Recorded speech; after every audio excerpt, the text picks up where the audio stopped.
पुण्यातल्या जैन बोर्डिंग जमिनीचा वाद रद्द झाला असला तरी आरोपांचा मोहोळ अद्यापही थंड झालेला नाही। कारण सुरुवातीची रक्कम म्हणून व्यवहारासाठी बिल्डरनं जे 230 कोटी रुपये दिले ते कुठून आले असा प्रश्न करत रवींद्र धंगेकरांनी एक नवा बॉम्ब फोडण्याचा इशारा दिला।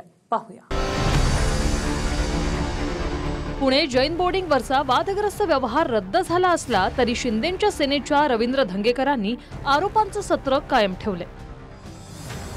जमिनीच्या व्यवहारासाठी सुरुवातीला गोखले बिल्डरनं जी 230 कोटींची रक्कम जैन ट्रस्टींना दिली होती ती आता व्यवहार रद्द झाल्यामुळे परत केली जाणार आहे। मात्र गोखले बिल्डरकडे 230 कोटी रुपये कुठून आले, बँकेने एका तासात इतकी रक्कम कशी दिली असे अनेक प्रश्न रवींद्र धंगेकरांनी उपस्थित केले आहेत। माझ्या माहितीप्रमाणे हा व्यवहार सर्व बेकायदेशीर झाला आहे।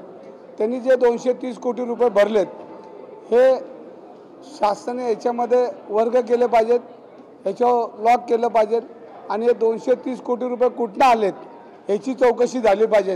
ह्या बँकेला ऑथॉरिटीज नाही, बँक सर्च आणि पूर्ण कागदपत्र बघितल्याशिवाय एवढे पैसे एका तासात देतात कसं आणि एका तासात काढून घेतात कसं, हे सगळं अंधाधुंदी कारभार आहे। दरम्यान या वादात धंगेकरांच्या एका शब्दावरून भाजप आक्रमक झाली। शिंदे गटाच्या दाव्यानुसार धंगेकर हे मी कोणत्याही आमिषाला बळी पडणार नसल्याचं म्हणाले। मात्र त्याचा अपभ्रंश काहींनी अमित शहांना बळी पडणार नसल्याचा केला गेला।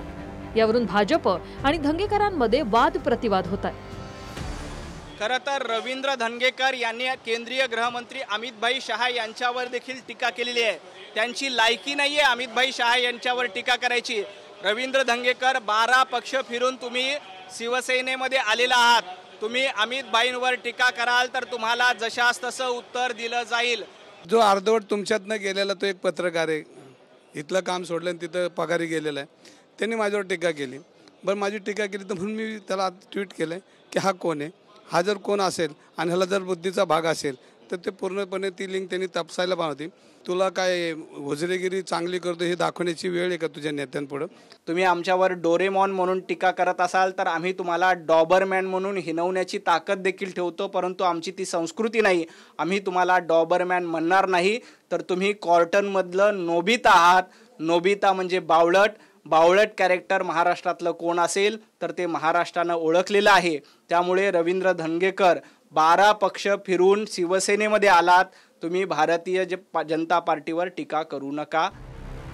दरम्यान पुण्यातल्या वाईट वृत्तींविरोधात मोहीम सुरूच ठेवणार असल्याचं म्हणत धंगेकरांनी पुन्हा अप्रत्यक्षपणे भाजपचे मंत्री मुरलीधर मोहोळांना इशारा दिल्याचं बोललं जातंय।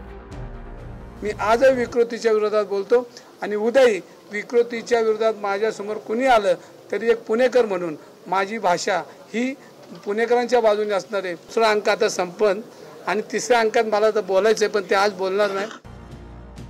Bureau report TV9 Marathi.